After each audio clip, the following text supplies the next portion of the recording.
उन्होंने ये विपरीत आचरण, परदाराभिमर्शनम, दूसरे की स्त्री के साथ नृत्य गान, ये क्यों किया? राजा परीक्षित ने पूछा। तो सुखदेव जी ने दो प्रकार के उत्तर दिए। एक आध्यात्मिक दृष्टि से उत्तर, व्यावहारिक दृष्टि से उत्तर, पारमार्थिक दृष्टि से उत्तर, कई प्रकार से समझाया। लेकिन सब समझाने के बाद अंत में सुखदेव जी ने यही कहा कि ऐसे महापुरुषों का आचरण अनुकरणीय नहीं होता। कहना पड़ा सुखदेव जी कहते हैं कि कृष्ण भगवान जो कहते हैं वो करो। ईश्वराणाम वचः सत्यम, उनकी वाणी सत्य है। गीता में उन्होंने जो कहा वो करो, लेकिन उन्होंने जो किया वो न करो। कृष्ण भगवान ने जो किया वो कोई करने चले तो दुर्दशा हो जाएगी।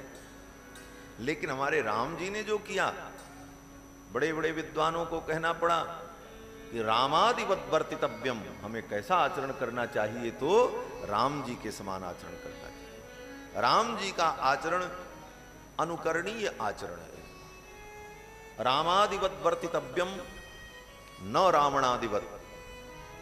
आचार्य मम्मट अपने ग्रंथ काव्य प्रकाश में कहते हैं कि रामादिवत वर्तितव्यम, राम जी के समान आचरण करना चाहिए, न रावणादिवत, रावणादि के समान आचरण नहीं होना चाहिए। तो राम जी का आचरण आदर्श चरित्र है, जिसका अनुकरण मनुष्य मात्र को करना चाहिए। इसका उद्देश्य यही था कि वेद जो धर्म का मूल है, वेदो खिलो धर्म मूलम, वेदेन प्रयोजनम उद्देश्य विधीयमानो अर्थो धर्मः, वेद के द्वारा प्रयोजन युक्त जो विधीयमान अर्थ है वही धर्म है। वेद प्रणहितो धर्मो, वेद जिसका विधान करता है, जो आचरण सिखाता है वही धर्म है। वेदात् धर्मो हि निर्बभौ, वेद से ही धर्म प्रकट होता है। लेकिन अब वेद में जो धर्म कहा गया उसको कौन जान पाएगा? तो कहते हैं जो पढ़े वो जाने। सब पढ़ नहीं सकते, तो फिर धर्म को सब प्राणी कैसे जान पाएंगे? तो दो उपाय हैं। जो व्यक्ति पढ़ नहीं सकता वो सुन करके जान सकता है। अगर आप पढ़ करके नहीं जान सकते तो दूसरा तरीका यह है कि जो पढ़े लिखे लोग हैं वो जो कहें उसको सुन लो, ये दूसरा तरीका। तो वेद प्रतिपाद्य जो धर्म है उसे पढ़ करके समझने वाले सीमित लोग हैं। अब वेद प्रतिपाद्य धर्म को बाकी लोग कैसे समझें?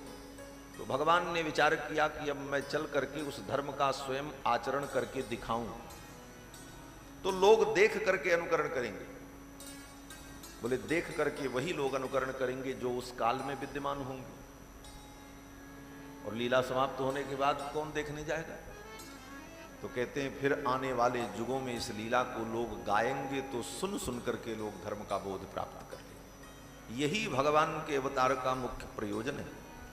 श्री वेद व्यास जी कहते हैं कि मर्त्यावतारास्त्विहि मर्त्य शिक्षणम रक्षो बधायैव न केवलम विभो।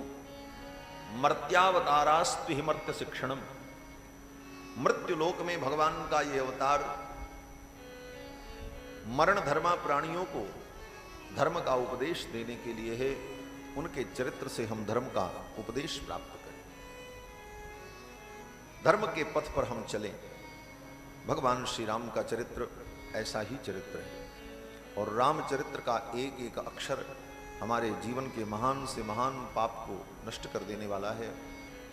चरितम रघुनाथस्य शतकोटि प्रविस्तरम एकैकमक्षरम प्रोक्तम महापातक नाशन। और मूल रूप से ये रामकथा श्रीमद् वाल्मीकि रामायण श्री जानकी जी की महिमा को प्रतिपादित करने के लिए ही महर्षि वाल्मीकि के द्वारा लिपिबद्ध किया गया। श्री जानकी जी के दिव्य चरित्र को, भगवती जानकी के दिव्य ऐश्वर्य को, उनके वैभव को प्रकट करने के लिए महर्षि वाल्मीकि ने रामायण की रचना की।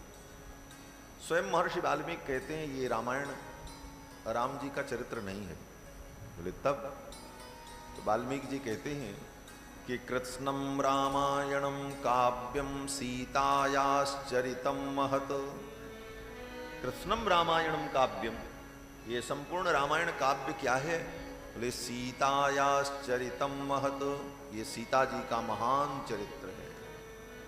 ये सीता जी का चरित्र है। आप कहोगे सीता जी का चरित्र है तो इसका नाम सीतायन रखना चाहिए था।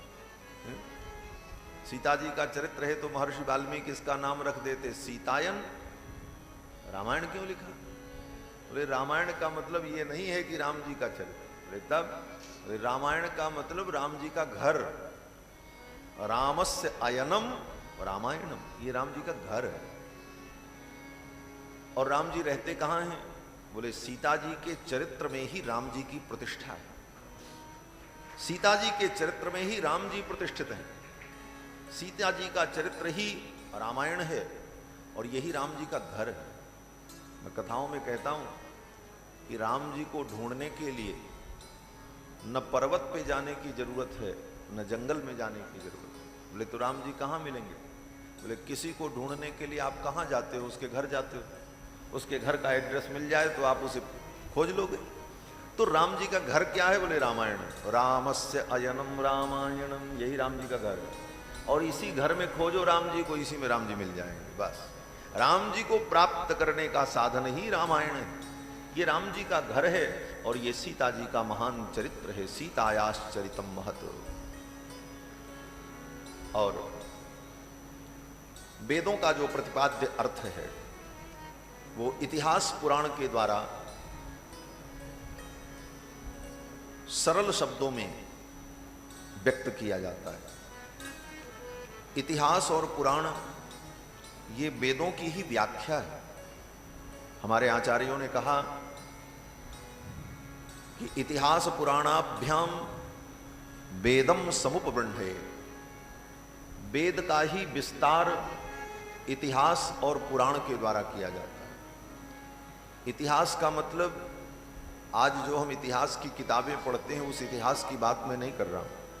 इतिहास माने दो ग्रंथ, एक वाल्मीकि रामायण और दूसरा महाभारत। इन दोनों ग्रंथ को इतिहास ग्रंथ कहा जाता है। ये पुराण नहीं है। महाभारत पुराण नहीं है, वाल्मीकि रामायण पुराण नहीं है, ये स्मृति भी नहीं है। तो ये क्या है? बोले ये इतिहास ग्रंथ है। हमारी सनातन परंपरा में दो ग्रंथ को इतिहास ग्रंथ स्वीकार किया गया, एक श्रीमद् वाल्मीकि रामायण और दूसरा महाभारत। और बाकी 18 पुराण हैं। तो 18 पुराण और वाल्मीकि रामायण और महाभारत इतिहास ग्रंथ, इन ग्रंथों के द्वारा वेद में प्रतिपादित जो धर्म है उसी धर्म का कथाओं के माध्यम से, उपाख्यान के माध्यम से सरल ढंग से समझाया गया। वेद से अलग नहीं है, वेद की ही व्याख्या है। अब इस वेद की व्याख्या में जो दो इतिहास हैं, रामायण और महाभारत, इन दो ग्रंथों के माध्यम से, महाभारत के माध्यम से भगवान के वैभव का निरूपण किया गया। इतिहास श्रेष्ठ महाभारत के द्वारा भगवान के वैभव का वर्णन हुआ और वाल्मीकि रामायण के माध्यम से भगवान की प्राप्ति का जो साधन है और उस साधन में आचार्य की भूमिका क्या है, इस विषय का वर्णन वाल्मीकि रामायण में किया। और आचार्य कौन है? बोले आचार्य श्री जी हैं। श्री जी माने जानकी जी। जानकी जी को वैष्णव भक्ति परंपरा में आचार्य स्वीकार किया गया, इसीलिए इस संप्रदाय का नाम है श्री संप्रदाय। श्री संप्रदाय का मतलब, आज महाराज जी कह रहे थे कि हमारे श्री संप्रदाय में सबकी सेवा होती है, गौ सेवा, संत सेवा, इसका प्राधान्य है। क्यों? बोले श्री जी कौन है? बोले अम्मा जी हैं। हमारे यहाँ वैष्णव भाषा में उनको अम्मा जी बोलते। तो भगवती जानकी जो है वो अम्मा जी हैं। और अम्मा जी के घर जाओगे तो अम्मा क्या करेंगे? बोले बढ़िया बढ़िया खिलाएंगे। बाबूजी तो केवल दुलार करेंगे, पीठ थपकाएंगे, सिर पे हाथ फेरेंगे, लेकिन भोजन तो अम्मा जी ही देती। इसलिए हमारे यहाँ श्री संप्रदाय में सेवा का ही प्राधान्य माना गया। तो ये श्री संप्रदाय श्री जी का वैभव है और श्री जी को आचार्य स्वीकार किया गया। भगवती जानकी को, भगवती महालक्ष्मी को आचार्य के रूप में हमारे यहाँ स्वीकार किया गया। आचार्य किसे कहते हैं? सामान्य लोग यही समझते हैं जो किसी को मंत्र दे वो मंत्र देने वाला गुरु आचार्य होता है, लेकिन आचार्य का लक्षण है जो किसी से मंत्र प्राप्त करे और किसी को मंत्र दे, वो आचार्य होता है। केवल मंत्र देने वाला आचार्य नहीं होता। ये मंत्र की परंपरा जो चली, संप्रदाय में जो दीक्षा दी जाती है, ये मंत्र कहां से चला? बोले भगवान ने लक्ष्मी जी को दिया, राम जी ने जानकी जी को दिया। चली परंपरा तो राम जी से, भगवान से।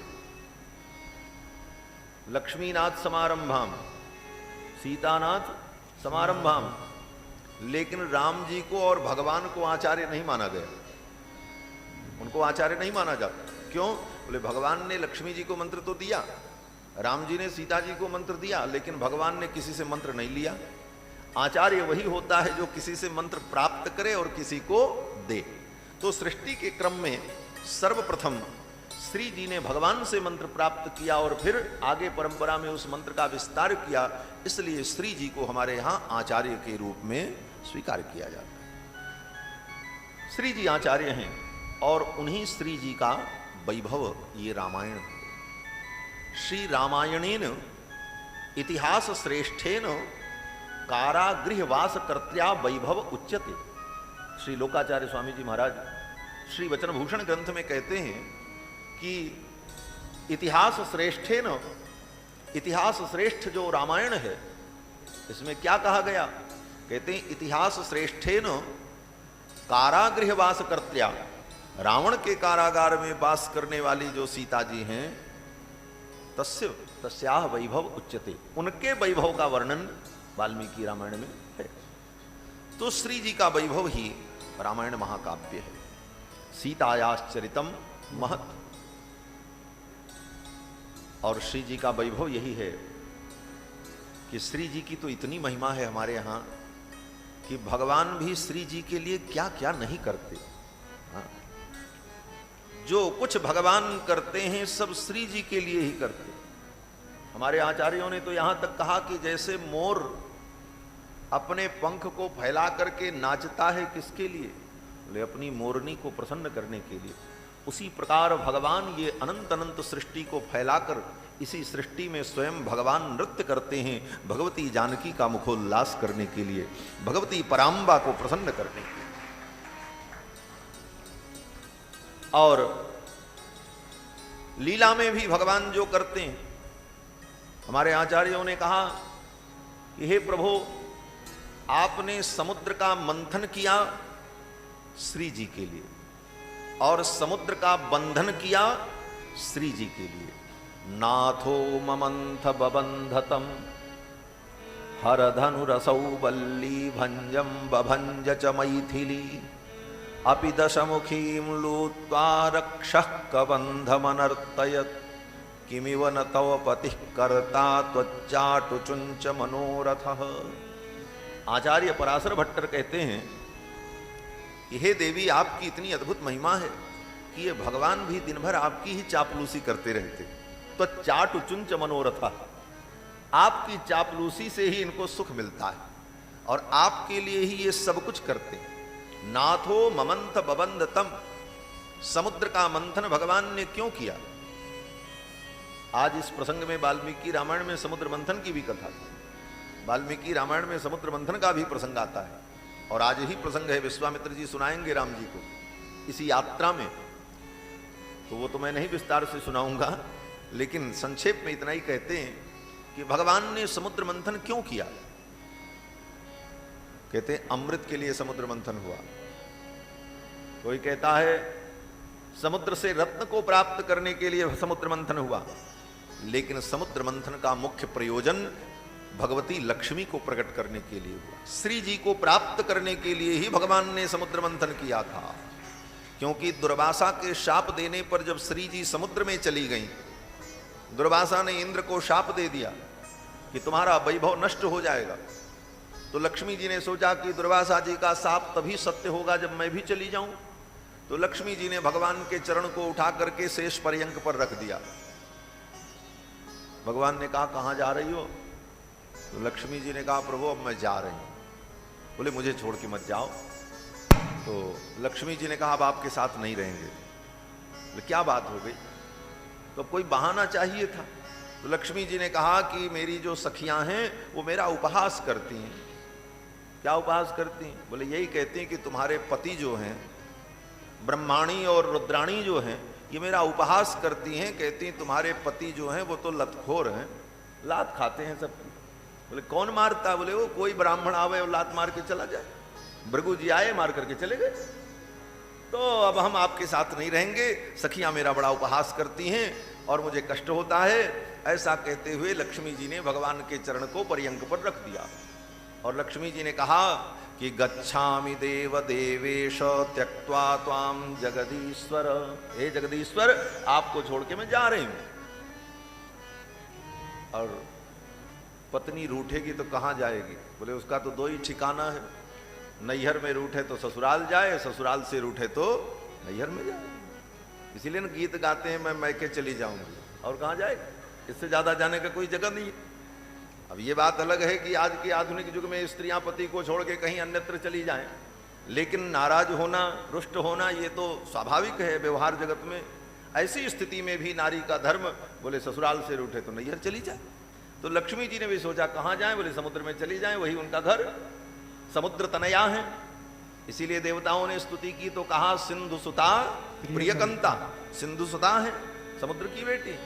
तो लक्ष्मी जी भगवान के चरणों में प्रणाम करती हुई कहती हैं कि गच्छामि देव देवेश त्यक्त्वा त्वाम जगदीश्वर ताडितोसि जगन्नाथ ऋषीणाम त्वम जगन्मय।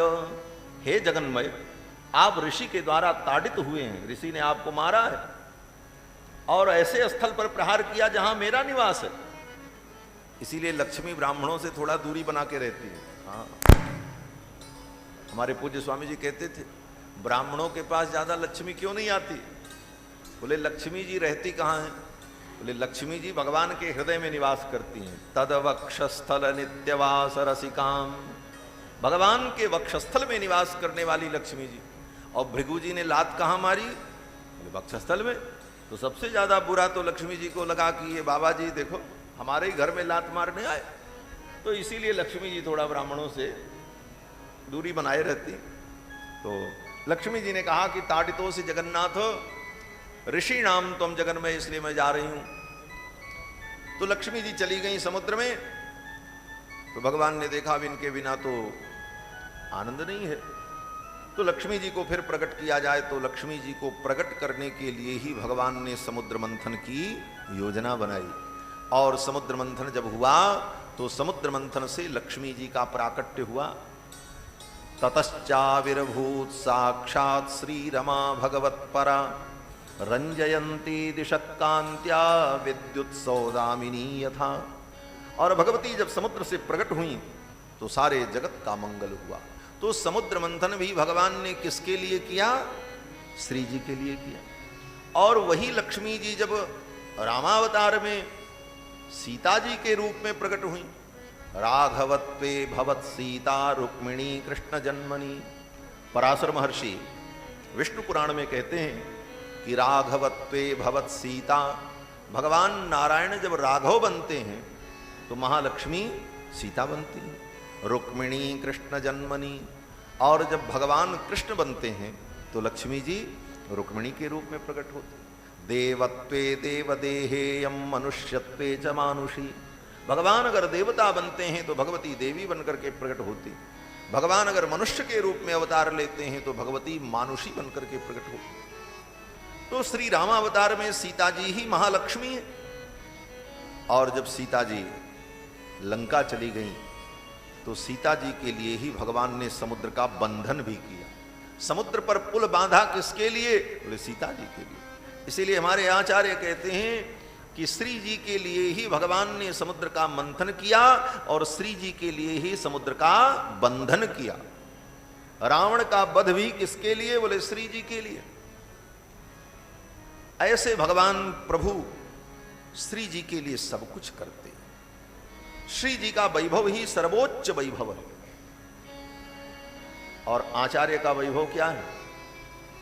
वे आचार्य का वैभव, श्री जी आचार्य हैं और आचार्य का एक प्रोटोकॉल होता है। जैसे प्रधानमंत्री का प्रोटोकॉल हो, राष्ट्रपति का प्रोटोकॉल हो, उसी तरह आचार्य का भी प्रोटोकॉल फॉलो करना पड़ता है। वो क्या है? बोले आचार्य को सिंहासन पर बैठाया जाता है, इसलिए आचार्य लोग चांदी सोने के सिंहासन पर विराजते। उसके बाद बोले उनके अगल बगल बेत्रपाणी लोग छड़ी लेकर के खड़े होते, दंड लेकर के। और तीसरा बोले उनके अगल बगल चमर डुलाया जाता है। और बोले आचार्य जब चलते हैं तो उनके ऊपर छत्र लगाया जाता है। आचार्य जब कहीं पधारते हैं तो आचार्य की सेवा में काहली बजाई जाती है, बाजे बजते हैं। आचार्य जब कहीं चलते हैं उनकी यात्रा को मंगल करने के लिए सेवक मसाल लेकर के आगे आगे चलते हैं। ये सब आचार्य का वैभव है। तो श्री जी आचार्य हैं और श्री जी का वैभव क्या है? बोले भगवान ने कहा जब ये आचार्य हैं तो ये सब काम मुझे ही करना पड़ेगा। तो श्री जी जो आचार्य हैं उनको विराजमान करने के लिए भगवान ने अपने हृदय का ही सिंहासन बनाया। भगवान के हृदय रूपी सिंहासन में श्री जी विराजती हैं। तदवक्षस्थल नित्यवास रसिकाम तच्छांति संवर्धिनी। अब सिंहासन तो हो गया, अब छत्र क्या हो? बोले भगवान की जो अलकावली है, भगवान का जो मुखमंडल है, उसकी छाया ही किशोरी जी के ऊपर जो है वही छत्र बन जाता है। अब आचार्य जो श्री जी हैं उनके बगल में दंड पाणी दंड लेकर के कोई खड़ा हो तो भगवान कहते हैं ये भी काम हम ही करेंगे। तो एक हाथ में भगवान गदा लिए रहते हैं, गदा ही मानो दंड है। आचार्य जब चलते हैं तो आचार्य के चलने पर ध्वनि की जाती, बाजे बजते हैं। भगवान ने कहा ये भी काम हम करेंगे, तो एक हाथ में भगवान शंख लिए रहते हैं, काहली जैसे बजती है बजाने के लिए। श्री जी का वैभव है। जब आचार्य चलते हैं तो आचार्य के स्वागत में मशाल जलाई जाती है। भगवान ने कहा श्री जी के लिए यह काम भी मैं करूंगा, और अपने जाज्वल्यमान सुदर्शन चक्र को भगवान धारण करते हैं श्री जी के वैभव के लिए। आचार्य जब चलते हैं तो उनके लिए चमर डुलाया जाता है, चमर डुलाया जाता है। लेकिन चमर तो बाल का होता है, गाय की पूंछ का बाल होता है। जो पहाड़ पे गाय होती हैं बर्फीले इलाके में, जिसको आज की भाषा में याक कहते हैं, उसी की पूंछ का बाल होता है। लेकिन बाल मुलायम होता है, फिर भी बाल तो बाल है। और श्री जी तो इतनी कोमल हैं कि उनके बगल अगर चमर डुलाया जाए और चमर के बाल श्री जी के अंग में स्पर्श कर जाएं तो कहीं श्री जी को कष्ट न हो जाए। श्री जी तो इतनी कोमल हैं, कितनी कोमल हैं। हमारे आचार्य कहते हैं पादारुंतुदमेव पंकज रजश्चेटी भृषालोकितैः। भगवती पराम्बा जगज्जननी जगदम्बा जब वैकुंठ में विहरण करती हैं तो वैकुंठ की जो देवियां हैं वो भगवती महालक्ष्मी के चरण विन्यास के लिए कमल के पराग को बिछाती हैं। कमल पुष्प के पराग को जब बिछाती हैं तब श्री जी उस पर चलती हैं, और उस कमल की पराग पर चलने पर भी कमल की पराग जानकी जी के चरणों में कष्ट देती है। ये कोमलता है श्री जी।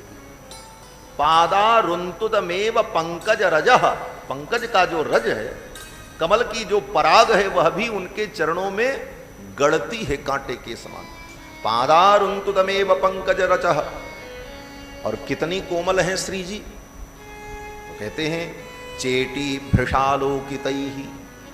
जो उनकी सखियां हैं वो बार बार अगर जानकी जी को देख लें, भगवती पराम्बा को उनकी सखियां बार बार देख लें, तो उन सखियों की आंखों की दृष्टि से जानकी जी को इतनी पीड़ा होती कि उनका शरीर कुम्हला जाता है। इसलिए सखियां बार बार देखती नहीं। चेटी भृषालोकितैः। चेटी माने दासी।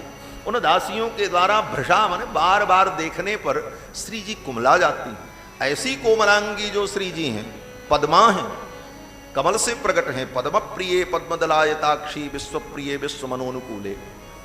उन पद्मा के शरीर में कहीं चमर के बाल स्पर्श न कर जाएं, उन्हें पीड़ा न हो, इसलिए भगवान कहते हैं नहीं ये कमला हैं तो इनके लिए कमल का चमर होना चाहिए, इसीलिए भगवान अपने हाथ में कमल पुष्प धारण करते। इस प्रकार से भगवान भगवती के वैभव का संवर्धन करते हैं और श्री जी का वैभव ही हमारा उद्देश्य। श्री जी का वैभव ही रामायण महाकाव्य है।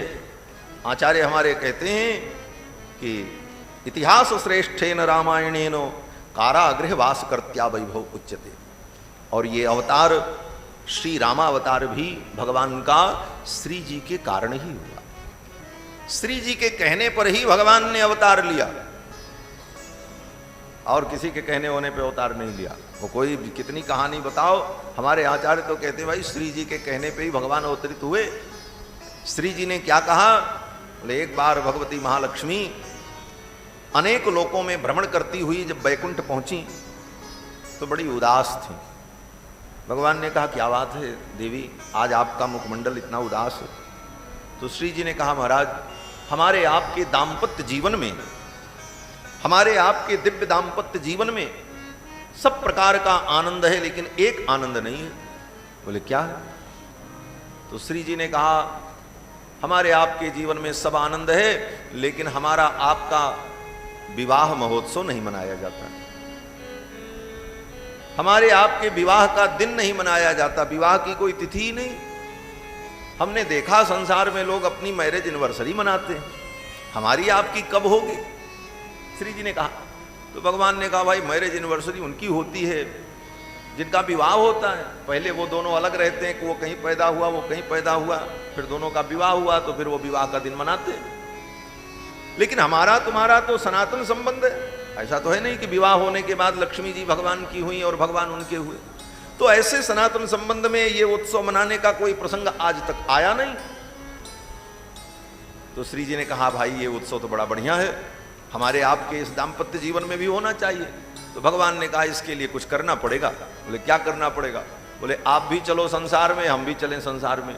आप कहीं अवतार ले लो, हम कहीं अवतार ले लें, तब हमारा आपका विवाह हो, तब सारी दुनिया में ये उत्सव मनाया जाएगा। तो लक्ष्मी जी ने कहा ऐसे ही करते हैं। तो भगवान ने कहा अब आप तय करो आप कहाँ प्रकट होगे। तो लक्ष्मी जी ने कहा आप कहाँ प्रकट होगे? तो भगवान ने कहा हम तो अयोध्या में जा रहे हैं प्रकट होने के लिए। पितरम रोचयामास तदा दशरथम नृपम। भगवान ने निर्णय किया कि भाई हम तो अयोध्या में प्रकट हो रहे हैं। तो लक्ष्मी जी ने कहा अगर आप अयोध्या में प्रकट होंगे तो मैं मिथिला में प्रकट होंगी, और फिर हमारा आपका विवाह होगा और इस आनंद का अनुभव संसार के लोग करेंगे। तो जैसे भगवान अयोध्या में प्रकट हुए, भय प्रकट कृपाला दीन दयाला कौशल्या हितकारी, उसी तरह जनकपुर में भगवती जानकी का प्राकट्य हुआ। बल्कि राम जी के प्राकट्य में तो बड़ी देरी भई। हाँ, दशरथ जी इतने बड़े धर्मात्मा, और उसके बाद पुत्र प्राप्त करने के लिए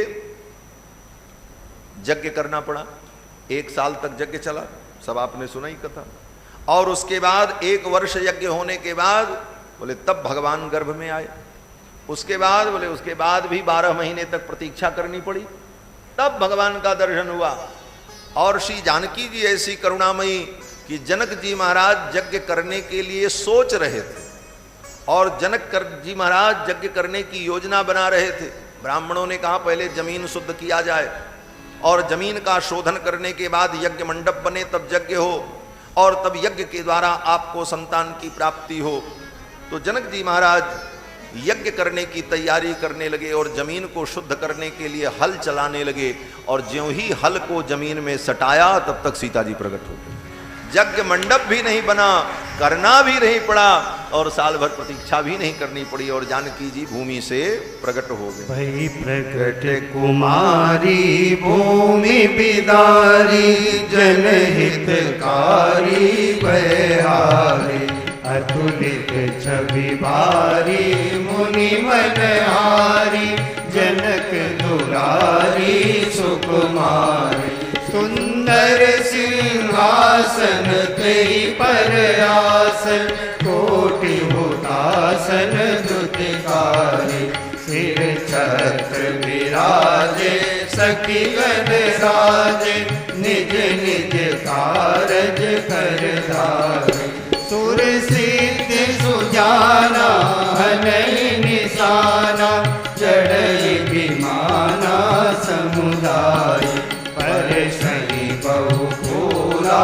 मंगल मूला अनुकूला सिय गुणकारी देखहि सब ठाणे लोचन गाड़े सुख बाड़े और अधिकारी स्तुति मुनि करहि आनंद भरहि पायन परहि हर सारी ऋषि नारद आए नाम सुनाए सुनि सुख पाए नृपरानी सीता हस नामा पूर्ण कामा सब सुख धामा गुण खानी सिय सन मुनि राई विनय सुनाई समय सुहाई मृदुवानी लालन तनु लीजे चरित सुखीजे यह सुख दीजे नृपरानी सुनि मुनि वर बानी सिय मुस्कानी लीला ठानी सुखदाई सोवत जन जागे रोवन लागे नृप बड़ भागे उड़लाई दंपति अनुराग्यो प्रेम सुपाग्यो यह सुख लागो मन लाई स्तुति सिय किरियामा प्रेम लतेरी वरण सुचेरी सिरुनारी स्तुति सिय किरियामा प्रेम लतेरी वरण सुचेरी सिरुनारी निज इच्छा मख भूमि ते प्रकट भई सिय आई चरित किए पावन परम पर धन मोद निकाल जनकपुर जनक लली की जय अयोध्या राम लला की जय बोलो भाई सब संतन की जय बोलो श्री सीता रामचंद्र भगवान की जय। जनकपुर में श्री जानकी जी प्रकट हुई और फिर भगवान के साथ इनका विवाह होता है। उसी समय से प्रभु श्री रघुनंदन के विवाह महोत्सव की परंपरा प्रारंभ हुई।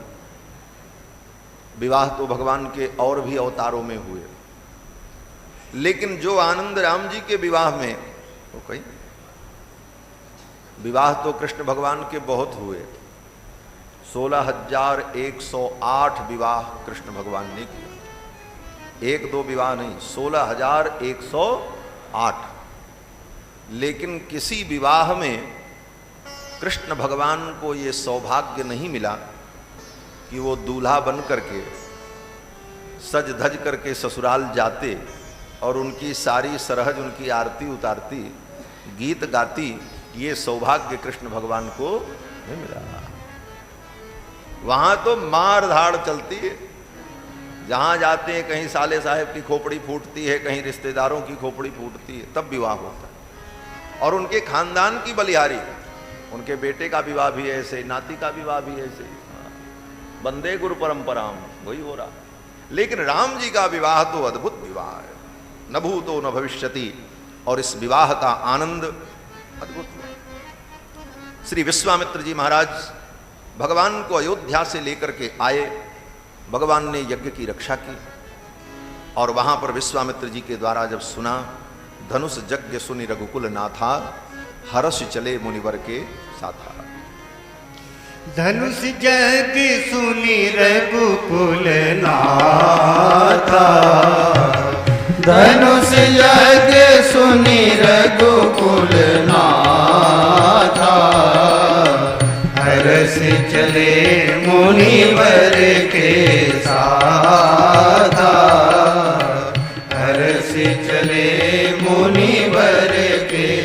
गाथा, हर्ष चले मुनि वर के साथ। धनुष यज्ञ सुनकर भगवान हर्षित हुए और विश्वामित्र जी के साथ जनकपुर की यात्रा पर चल पड़े। साथ में अनेक मुनि महात्मा मुनि मंडली चल रही है। रास्ते में विश्वामित्र जी महाराज जब शोणभद्र नद को पार करके गंगा पार करने चले तो वहां पर विश्वामित्र जी ने राम जी को गंगा के उत्पत्ति की कथा सुनाई। रास्ते में शोणभद्र नाम के नद को पार किया। नद और नदी में अंतर होता है। नद जो होता है वो पुल्लिंग है और नदी स्त्रीलिंग है। जैसे समस्त वस्तुओं में, समस्त प्रजातियों में, यहां तक कि वनस्पतियों में भी स्त्री और पुरुष का भेद है, उसी प्रकार जल प्रवाह जो नदी है उसमें भी ये भेद होता है। नदी माने देवी और नद माने पुरुष। तो भारत में 5 नद हैं और ये 5 नद पुरुष हैं। ये ब्रह्मा के पुत्र हैं। पहला तो ब्रह्मपुत्र ही है, जो आसाम में ब्रह्मपुत्र उसका नाम ही है। लेकिन लोग कहते हैं ब्रह्मपुत्र नदी, वो नदी नहीं, ब्रह्मपुत्र है तो नदी कैसे होगी? वो ब्रह्मपुत्री हो तब ना नदी होगी। तो ब्रह्मपुत्र वो नद है, पुरुष है।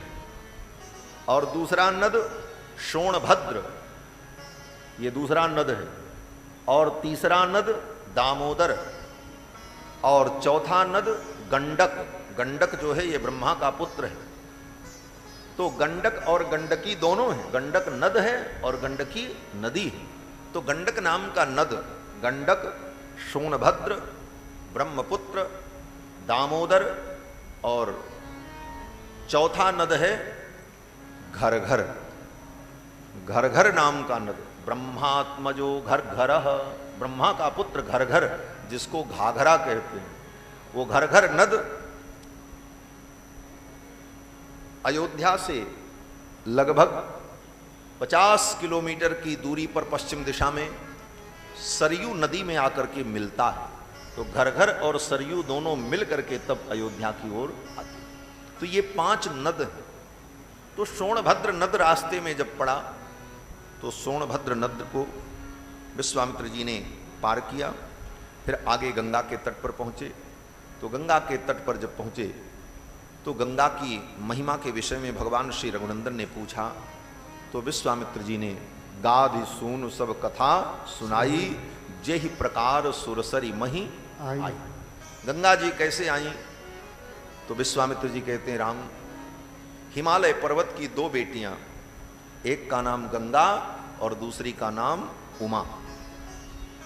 बड़ी पुत्री का नाम गंगा, तस्याम गंगेय ज्येष्ठा हिमवतः सुता, उमा नाम द्वितीया भूत कन्या तस्यैव राघव।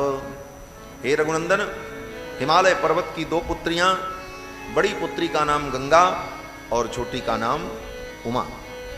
बड़ी पुत्री गंगा की महिमा को जान करके देवताओं ने पर्वतराज हिमालय से प्रार्थना की कि आप अपनी ज्येष्ठ पुत्री गंगा को हमें दे दो, ये स्वर्ग का वैभव बनकर के प्रतिष्ठित होंगे। अथ ज्येष्ठाम सुरा सर्वे देव कार्य चिकीर्षया।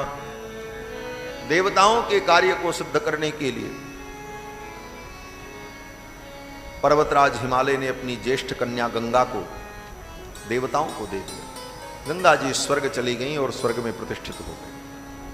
और दूसरी पुत्री जो उमा है, उमा का विवाह भगवान शंकर के साथ हुआ। उमा का विवाह शंकर के साथ हुआ। फिर भगवान शंकर भगवती उमा के द्वारा सुंदर पुत्र को उत्पन्न करना चाहते थे। ये प्रसंग बाल महर्षि विश्वामित्र ने राम जी को सुनाया कि उमा के द्वारा भगवान शंकर पुत्र रत्न को प्राप्त करना चाहते थे। उमा भी चाहती थी कि तेजस्वी पुत्र उत्पन्न हो। और भगवान शंकर भगवती उमा के साथ जब प्रणय लीला कर रहे थे, उस प्रणय लीला में देवताओं ने आकर के विघ्न उत्पन्न कर दिया। प्रणय लीला में देवताओं ने जब विघ्न उत्पन्न कर दिया तो भगवती उमा ने देवताओं को शाप दे दिया। पार्वती जी ने देवताओं को शाप दे दिया कि संतान की प्राप्ति के लिए हम लीला कर रही थी और तुम लोगों ने इस कार्य में विघ्न उत्पन्न किया, इसलिए मैं शाप देती हूं, तुम देवताओं को कभी संतान की प्राप्ति नहीं होगी, तुम्हारी पत्नियां कभी संतान को जन्म नहीं दे पाएंगी। ये शाप पार्वती जी ने देवताओं को दे दिया, इसीलिए देवताओं की कोई संतान नहीं। पार्वती जी के शाप के पहले जो संतान उत्पन्न हो गई वो हो गई, उसके बाद पार्वती के शाप के कारण कोई भी देवपत्नी, देवताओं की पत्नियों ने संतान को नहीं उत्पन्न किया। अद्य प्रभृति युष्माकम अप्रजा संतु पत्नयः। उमा ने कहा आपकी पत्नियां अप्रजा संतु, वो पुत्र को नहीं जन्म दे पाएंगी, वो प्रसव नहीं कर पाएंगी। इसीलिए जब राम जी अवतार लेने लगे, राम जी के अवतार की योजना तय हो गई, तो ब्रह्मा जी ने देवताओं से कहा कि तुम लोग भी प्रकट हो जाओ, अवतार ले लो। बानर तनु धरि धरि मही हरिपद सेवहु जाय। तुम लोग बानर के रूप में, भालू के रूप में उत्पन्न हो जाओ, अपनी संतानों को पैदा कर दो। तो ब्रह्मा जी ने वहां पर देवताओं से कहा अपनी पत्नी से तो तुम्हें कोई संतान होगी नहीं, क्योंकि उमा का शाप है। तो संसार में जाकर के जो बानरी हैं, भालू हैं, इन प्रजातियों में जाकर के संतान को उत्पन्न करो भगवान की सेवा के लिए। इसीलिए देवताओं ने बालू और बंदरों में अवतार ग्रहण किया, संतानों को उत्पन्न किया, यही कारण। विश्वामित्र जी महाराज कहते हैं राम, भगवान शंकर ने प्रणय लीला बंद कर दी, लेकिन उनका तेज स्थिर नहीं रहा और वही तेज पृथ्वी के अंदर अनेक धातुओं के रूप में प्रकट हुआ। उसी तेज को देवताओं ने संग्रह करके एक जगह स्थापित किया, तो उसी से कार्तिकेय जी की उत्पत्ति हुई। और अब उनको दूध कौन पिलावे कार्तिकेय को? तो 6 कृतिकाएं जो हैं, उन्हीं कृतिकाओं ने मां के रूप में आकर के शिवपुत्र को दुग्ध पिलाया। अब 6 माताओं का दूध पीने के लिए भगवान शंकर के पुत्र ने सोचा अब 6 मुंह हमारे पास हो तब पिए सबका दूध। तो 6 मुख प्रकट हो गए, इसीलिए कार्तिकेय भगवान को षडानन कहते हैं। ये सब कथा विश्वामित्र जी ने भगवान राम को सुनाई। फिर गंगा के अवतरण की कथा सुनाते हुए विश्वामित्र जी कहते हैं राम, ये गंगा तो हिमालय की पुत्री हैं और स्वर्ग में जाकर के प्रतिष्ठित हो गई। बाद में आपके पूर्वज भगीरथ इनको पृथ्वी पर लेकर के आए। भगीरथ इनको पृथ्वी पर लेकर के क्यों आए? विश्वामित्र जी कहते हैं आपके पूर्वज जो महाराज सगर थे, सगर की 2 पत्नियां थी, एक का नाम केशनी और एक का नाम सुमति। दोनों पत्नियों से महाराज सगर को कोई संतान नहीं।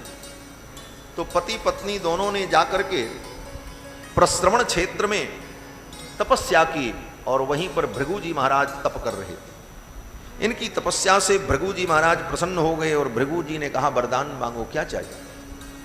महाराज सगर ने कहा हम संतान चाहिए। भृगु जी ने कहा आपकी 2 पत्नियां हैं और दोनों पत्नियां संतान को उत्पन्न करेंगे, मैं आशीर्वाद देता हूं। लेकिन एक पत्नी 1 पुत्र को जन्म देगी और एक पत्नी 60,000 पुत्रों को जन्म देगी। तो महाराज सगर ने पूछा कि कौन सी पत्नी 1 पुत्र को जन्म देगी और कौन 60,000 को जन्म देगी? तो भृगु जी ने कहा यह निर्णय आपको करना है, इसके लिए आप स्वतंत्र हो, आपकी दोनों पत्नियां जो चाहें वैसा कर सकती हैं। इस प्रकार जब कहा तो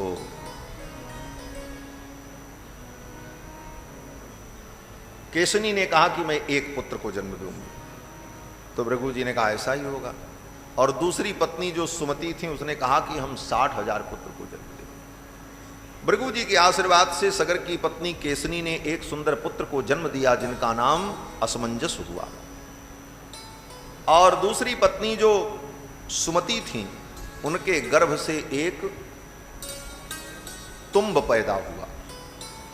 तुम्ब माने लौकी, लौकी को तुम्ब कहते हैं ना, वो गोल वाली जो लौकी होती है उसी को तुम्ब कहते हैं। तो महाराज सगर की पत्नी सुमति ने एक तुम्ब को पैदा किया। अब यह हुआ कि इस तुम्ब में कैसी संतान होगी, तो ऋषियों ने कहा इस तुम्ब को घृत के पात्र में डाल करके इसका पोषण करो और इसी के अंदर से सब पुत्र पैदा होंगे। तो जितने उसके अंदर बीज थे वही सब पुत्र बन गए।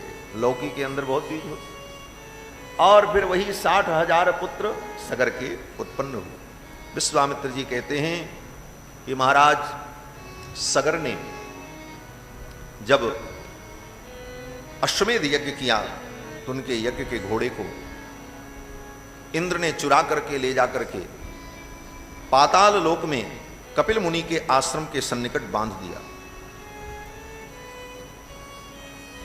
बहुत खोजने पर भी जब घोड़ा नहीं मिला तो पुत्रों को आदेश किया जाओ जाकर के पता लगाओ। तो सगर के एक 60,000 पुत्र उस घोड़े का पता लगाने के लिए चल पड़े। अश्वमेध यज्ञ में घोड़ा छोड़ा जाता है और 1 वर्ष में वो घोड़ा जब घूम करके आवे तो उसी घोड़े के द्वारा ही यज्ञ की पूर्णाहुति होती। उसके सारे अंग प्रत्यंग निकाल करके यज्ञ कुंड में हवन कर दिया जाता है। उसी के द्वारा अश्वमेध यज्ञ की पूर्णाहुति होती। और घोड़ा न मिले तो कर्म पूर्ण कैसे? ले जाकर के इंद्र ने कपिल मुनि के आश्रम के सन्निकट बांध दिया। पता लगाते लगाते सगर के पुत्र चले, चारों तरफ खोजा, कहीं पुत्र नहीं, वो घोड़ा नहीं मिला। तो सगर के 60,000 पुत्रों ने कहा अब चल करके पाताल के अंदर ढूंढेंगे, कहीं भी किसी लोक में होगा घोड़ा तो हम लेकर के आए। और सगर के पुत्रों ने जमीन को खोदना शुरू किया और खोद खोद करके पाताल तक रास्ता तैयार किया। सगर के पुत्रों ने जो पृथ्वी को खोदा, उस खोदने पर जो गड्ढा बन गया, उस गड्ढे में जो पानी एकत्रित हो गया वही सागर बन गया। सगर के पुत्रों के द्वारा खोदा गया, इसलिए इसका नाम सागर है। प्रारंभ में ही लव कुश ने अपने कथा में सुनाया कि सागरो ये न खानी कहा। सगर के पुत्र वहां पहुंचे और वहां घोड़े को देखा और बगल में वहीं कपिल मुनि तप कर रहे थे। तो सगर के पुत्रों को भ्रम हो गया कि इसी व्यक्ति ने हमारे घोड़े को पकड़ा। तो कुछ अपशब्द कह दिया क्रोध में। कभी कभी नासमझी में भी गलती हो जाती है। और इतना परिश्रम करके ढूंढते ढूंढते आए थे, थके थे, खिन्न भी थे, इसलिए क्रोध में आकर के कपिल भगवान को कुछ अपशब्द कह दिया कि इस चोर ने हमारे पिता के अश्वमेध यज्ञ के घोड़े को चुराया, इसे मारो, इसे पकड़ लो। कपिल मुनि की समाधि टूट गई और कपिल मुनि ने क्रोध में आकर के शाप दे दिया, भस्म हो जाओ। कपिल मुनि के शाप से सगर के 60,000 पुत्र जब भस्म हो गए, अब इनका उद्धार कैसे हो? इनके उद्धार के लिए असमंजस के पुत्र ने तप किया, फिर उनके पुत्र ने तप किया कि गंगा पृथ्वी पर आवे तब इनका उद्धार हो। और किसी की तपस्या से गंगा नहीं आई।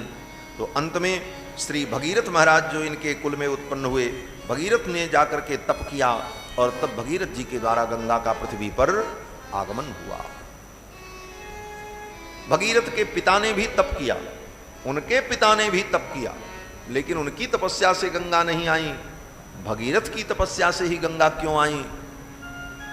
तो संत जन कहते हैं कि भगीरथ के पिताजी भी तपस्या करने गए, लेकिन कब? बोले पहले आधी जवानी तक राज सुख भोगा और जब बुढ़ापा आया तब निर्णय किया कि अब राज्य बेटे को दे दें और गंगा को प्रकट करने के लिए तपस्या करने चले। गंगा नहीं प्रकट हुई। क्यों?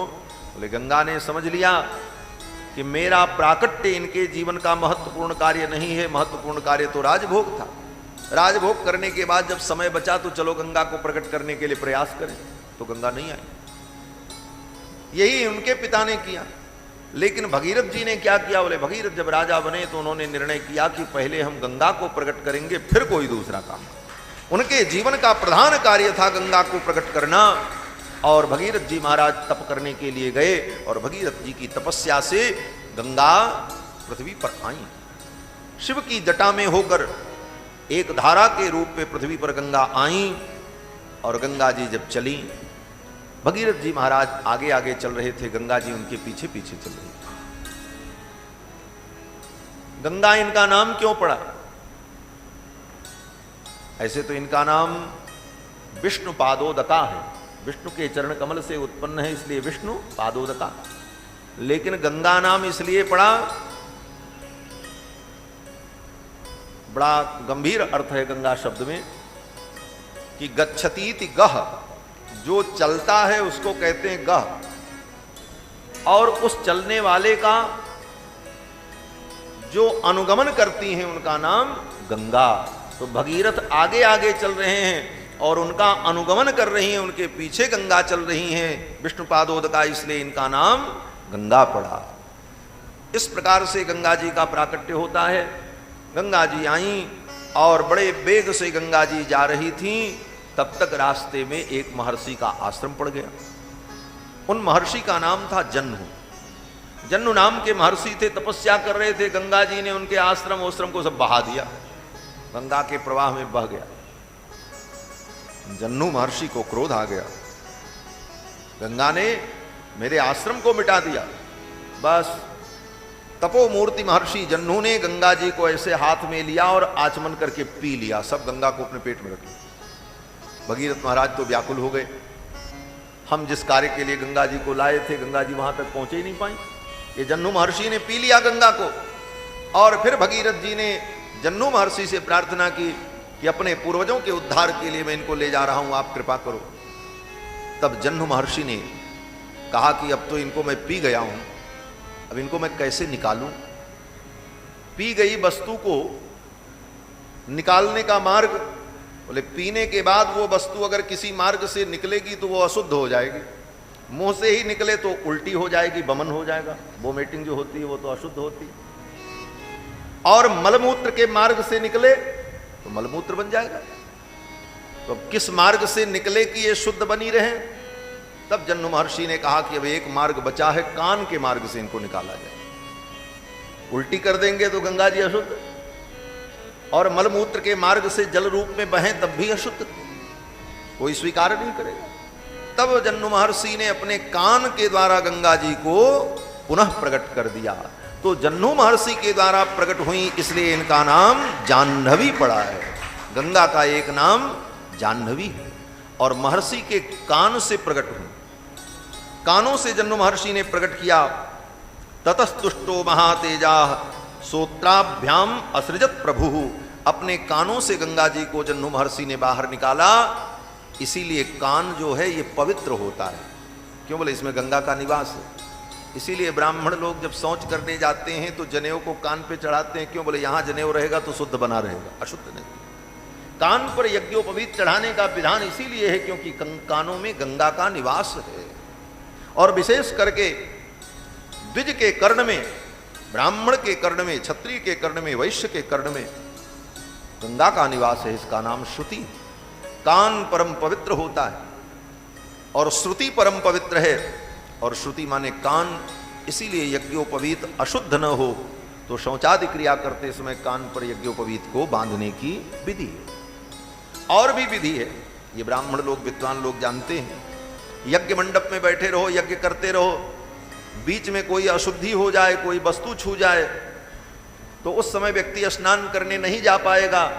तो उस समय क्या करना पड़ता है? बोले गंगा का स्मरण करते हुए अपने दाहिने हाथ के अंगूठे से अपने दाहिने कान का स्पर्श कर लेने पर व्यक्ति शुद्ध हो जाता है। ये कर्मकांड में विधान है। दक्षिण कर्ण स्पर्श, देखा होगा स्वामी जी, कभी कभी बीच में कर्मकांड करते समय बीच बीच में कोई दूसरी बात आ गई, नियम छूट गया, तो उसके प्रायश्चित के लिए, शुद्धि के लिए क्या करें? बोले दक्षिण कर्ण स्पर्श, दाहिने कान का स्पर्श कर ले, क्योंकि कान में गंगा जी है, और इस प्रकार हम पवित्र हो जाते हैं। तो ये सब पवित्र इतिहास श्री विश्वामित्र जी महाराज ने राम जी को सुनाया। गाधि तने गाधि सून सब कथा सुनाई, यही प्रकार सुर सरी मही आई। गाधि सून सब कथा सुनाई, यही प्रकार सुर सर मही आई। यही प्रकार सुर सरी मही आई, यही प्रकार सुर सरी मही आई। पृथ्वी पर गंगा का कैसे अवतरण हुआ, ये सब कथा विश्वामित्र जी ने राम जी को सुनाई। इसके बाद मरुत के उत्पत्ति की कथा सुनाई। जहां पर दिति देवी ने तप किया था वो भी मार्ग रास्ते में पड़ा, और वहां पर इंद्र ने आकर के दिति देवी के गर्भ को नष्ट करने का जो कुचक्र किया और उसके द्वारा मरुत की उत्पत्ति हुई। तो ये सब कथा विश्वामित्र जी ने राम जी को सुनाई। विश्वामित्र जी ने कहा, रघुनंदन, कश्यप महर्षि की पत्नी दिति ने अपने स्वामी कश्यप महर्षि से कहा कि आप ऐसा आशीर्वाद दो कि मैं ऐसे पुत्र को जन्म दूं जो पुत्र अपने भाइयों का सहयोग करे, असुरों की सहायता करे और तीनों लोकों में विजयी हो। दिति देवी के कहने पर कश्यप महर्षि ने पुंसवन व्रत का विधान बनाया और पुंसवन व्रत के द्वारा दिति देवी अंतर्वतनी हुई। उनके गर्भ में दिव्य बालक आया और वो तप करने लगे। इंद्र ने सोचा कि इनके गर्भ में जो बालक है वो देवताओं का शत्रु है, इसको कैसे नष्ट किया जाए। तो इंद्र तो बड़े चालाक। इंद्र ने आकर के दिति देवी से कहा, मां, आप इतने दिन तपस्या करोगे, साधना करोगी, तो आपके पास कोई सेवक होना चाहिए, सेवा करने वाला। हम ही को सेवक रख लो, हम आपकी सब सेवा करेंगे। सवत के पुत्र हैं इंद्र, दिति की सवत अदिति और अदिति के पुत्र इंद्र, सौतेले बेटा है। तो इंद्र ने कहा, मां मुझे ही रख लो अपने पास सेवा के लिए। तो दिति देवी ने कहा, ठीक है बेटा रहो। इंद्र रहने लगे। लेकिन इंद्र सेवा तो करते थे, लेकिन उनका उद्देश्य था कि मौका मिले तो इनके गर्भ में जो बालक है उसको हम नष्ट कर दें। बड़ी सेवा करते थे महाराज इंद्र अपनी सौतेली मां दिति की। महर्षि विश्वामित्र कहते हैं कि गात्र संवाहनश्चैव श्रमापनयनैस्तथा सक्र सर्वेषु कालेषु दितिम परिचचारः। पूजा पाठ करने के बाद मां दिति जब थक जाती तो इंद्र उनका पैर दबाते, चरण दबाते, स्नान कराते, जल लाते, फूल लाते, तुलसी ले आते। श्रमापनयनैस्तथा अनेक प्रकार की सेवा करते, लेकिन सेवा करते हुए भी उनका उद्देश्य यही था कि कब मौका मिले और हम अपना काम करें, गर्भ को नष्ट करें। ये राजनीति यही है। 24 घंटे साथ रहकर छद्म रूप से व्यक्ति अपने उद्देश्य की पूर्ति में लगा रहता है, इसी का नाम राजनीति है। क्योंकि इंद्र देवताओं के राजा हैं। राजनीति का कौन सा रूप कब प्रकट होगा ये किसी को पता नहीं होता। इसीलिए महाकवि कालिदास ने कहा कि ये राजनीति क्या है। बोले, वारांगने नृपनीति अनेक रूपा।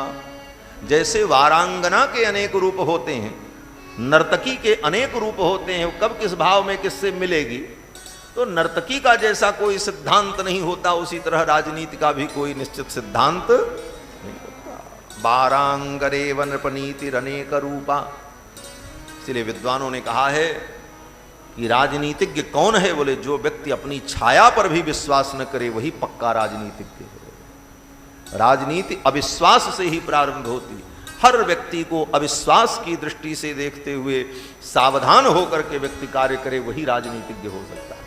ये राजधर्म है। महाराज इंद्र लगे रहे सेवा में, चरण दबावें, भोजन करावें, भोजन बनावें, और 1 वर्ष तक सेवा की। पूर्णे वर्ष सहस्रेशा दशोने रघुनंदन।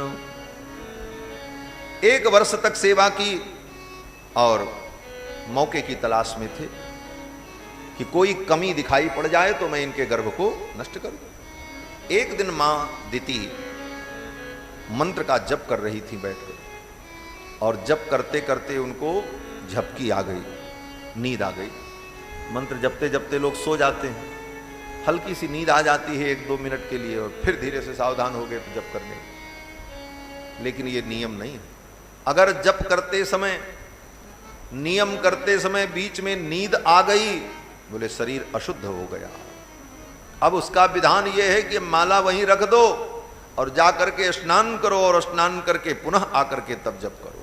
विधि ये। निद्रा आते ही अशुद्धि व्याप्त हो जाती है। लेकिन दिति देवी ने स्नान नहीं किया, वो झपकी आई और फिर जब नींद खुली तो फिर मंत्र जप किया। इंद्र बड़े प्रसन्न हो गए, अब मुझे मौका मिल गया, अब मैं इनके गर्भ को नष्ट कर सकता हूं क्योंकि इनका नियम टूट गया। और इंद्र ने क्या किया? बोले इंद्र सूक्ष्म रूप से मां दिति के गर्भ में प्रविष्ट हो गए और गर्भ में जाकर के उस गर्भ के बालक को अपने वज्र के द्वारा काटना शुरू कर दिया। एक टुकड़ा किया फिर भी वो गर्भ नहीं मरा, दूसरा टुकड़ा कर दिया फिर भी नहीं मरा, तीसरा किया, 7 टुकड़े कर डाले। 7 टुकड़े करने पर भी वो नहीं मरा और उसी गर्भ में वो बालक चिल्लाए। फिर एक एक टुकड़े के 7 टुकड़े कर डाले इंद्र ने, फिर भी वो बालक नहीं मरा, रो रहा है। बार बार इंद्र उसको चुप कराते हैं, मारुत मारुत। इंद्र को डर भी लग रहा था कहीं मां जान न जाए, कहीं पिताजी को महर्षि कश्यप को पता न चल जाए, इसका परिणाम भयानक न हो, इसलिए चुप कराते थे, मारुत मारुत।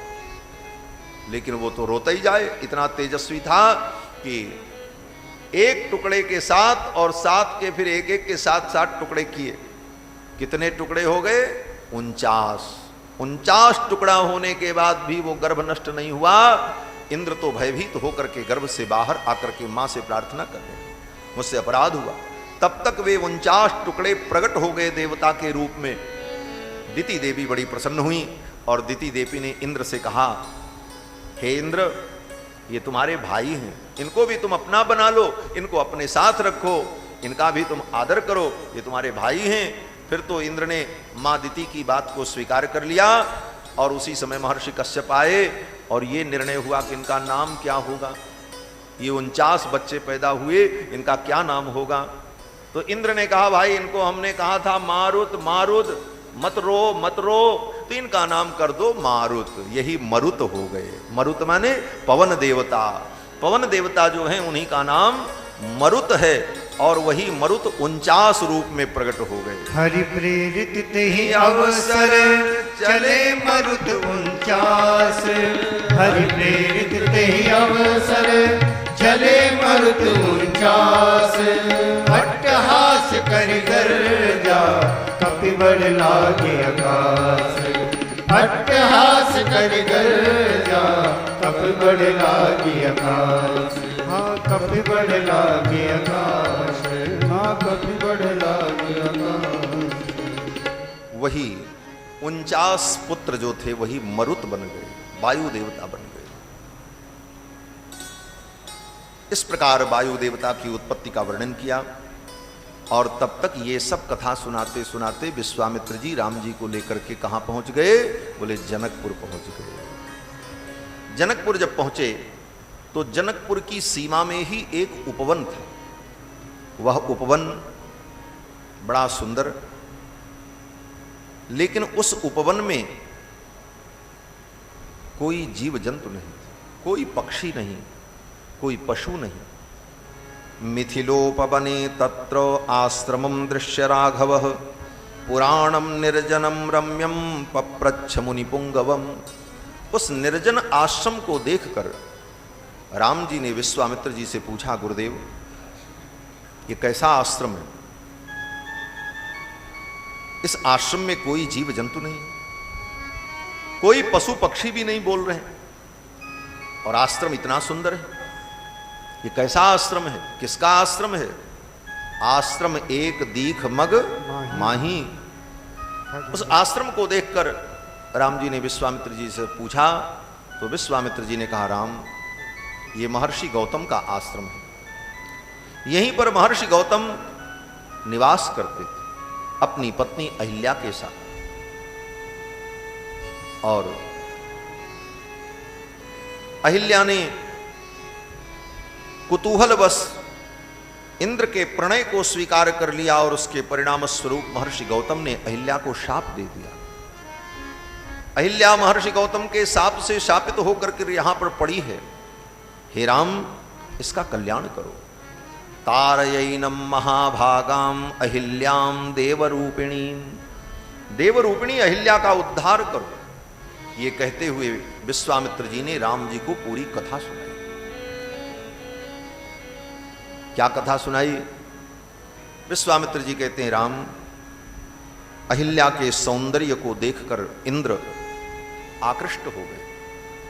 अहिल्या परम सुंदरी।